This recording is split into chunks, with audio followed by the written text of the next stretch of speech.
নির্বাচনে প্রতিদ্বন্দ্বিতা করতে পারবেন না।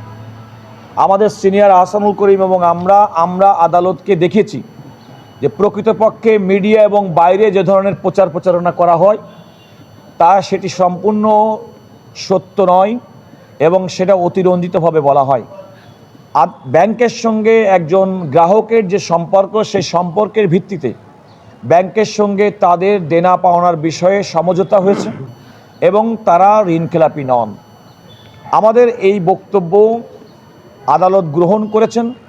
অ্যাট দ্য সেম টাইম যেহেতু তারা অভিযোগ করেছেন, সেটাও বিবেচনার জন্য তারা লিভ গ্রান্ট করেছেন এবং এই দুটি মামলার ক্ষেত্রে লিভ গ্রান্টের পরে ওনারা পরবর্তী ফাইনাল সিদ্ধান্ত আপিল বিভাগ জানাবেন।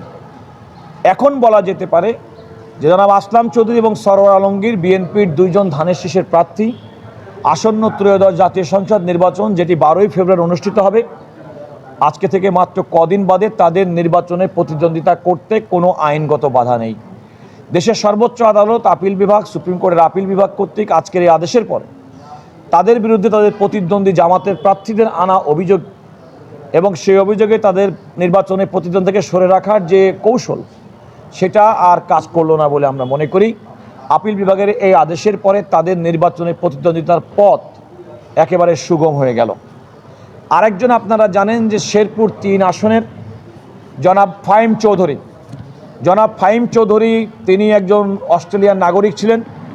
নির্বাচনে মনোনয়ন দানের পূর্বেই তিনি অস্ট্রেলিয়ার নাগরিকত্ব পরিত্যাগ করেছেন। তা সত্ত্বেও রিটার্নিং কর্মকর্তা তার মনোনয়ন বাতিল করেছিল। তিনি নির্বাচন কমিশনে গিয়েছিলেন। নির্বাচন কমিশন তার পক্ষে রায় দিয়ে বলেছেন জনাব ফাহিম চৌধুরী একজন বৈধভাবে মনোনীত প্রার্থী।